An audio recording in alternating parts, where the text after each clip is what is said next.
പുൽവാമയിൽ 40 CRPF ഭടന്മാരെ കൊലക്ക് കൊടുത്തത് മോദി സർക്കാരാണെന്നുള്ള രീതിയിലായിരുന്നല്ലോ വിമർശനം ഉയർന്നത്. ഞാൻ നേരത്തെ ചൂണ്ടിക്കാണിച്ചതുപോലെ അത് തെരഞ്ഞെടുപ്പിൽ കോൺഗ്രസ് വലിയ ആയുധമാക്കുകയും ചെയ്തു. പക്ഷേ ഇന്നിപ്പോൾ അതിൻ്റെ ഉത്തരവാദിത്തം, ആ ഭീകരവാദ ആക്രമണത്തിൻ്റെ ഉത്തരവാദിത്തം കൂടി പാകിസ്ഥാൻ ഏറ്റെടുത്തിട്ടുണ്ട്. ചിത്രം വ്യക്തമായിരിക്കുന്നു.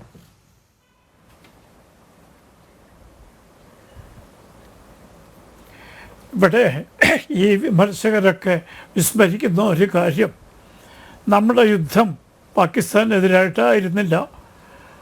നമ്മുടെ നടപടികളൊക്കെ പട്ടാള നടപടികളടക്കം മതഭീകരവാദികൾക്കെതിരായിട്ടാണ്.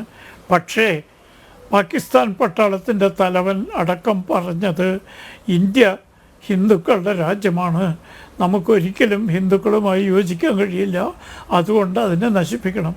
അങ്ങനെയാണ് പാകിസ്ഥാൻ രംഗത്ത് വന്നത്.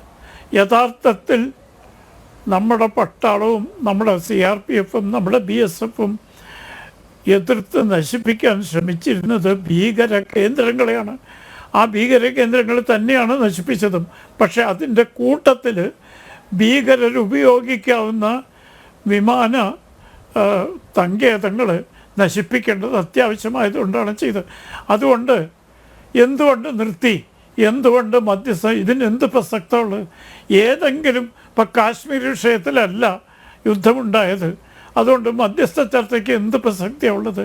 ഈ വിമർശകർ രാഷ്ട്രീയ ലാഭത്തിന് വേണ്ടി കാര്യങ്ങൾ മനസ്സിലാക്കാതെ പറയാമെന്നാണ് എൻ്റെ വിനയപൂർവ്വമുള്ള അഭിപ്രായം. നമ്മുടെ ലക്ഷ്യം ഭീകരരെ നശിപ്പിക്കുക എന്നുള്ളതായിരുന്നു. ആ ഭീകരർക്ക് നിർഭാഗ്യവശാൽ പാകിസ്ഥാൻ്റെ ഭാഗത്തുനിന്ന് അസന്നിഗ്ധമായ സഹായം കിട്ടിയെന്ന് അവർ തന്നെ. അപ്പോൾ അതുകൊണ്ട് അതിനെ കേന്ദ്രീകരിച്ചു, അവിടെ നിർത്തിയിട്ടില്ല.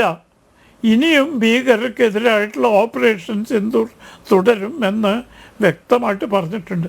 അതുകൊണ്ട് ഈ വിമർശനങ്ങൾക്ക് വലിയ പ്രസക്തി ഞാൻ നോക്കിയിട്ട് കാണുന്നില്ല. അത് വെറും ചെറിയ നിസ്സാരമായ രാഷ്ട്രീയ ലാഭത്തിന് വേണ്ടി മറ്റൊന്നും കിട്ടാത്തപ്പോൾ കുത്തിപ്പൊന്തിക്കുന്ന മാതിരിയാണ് എനിക്ക് തോന്നുന്നത്.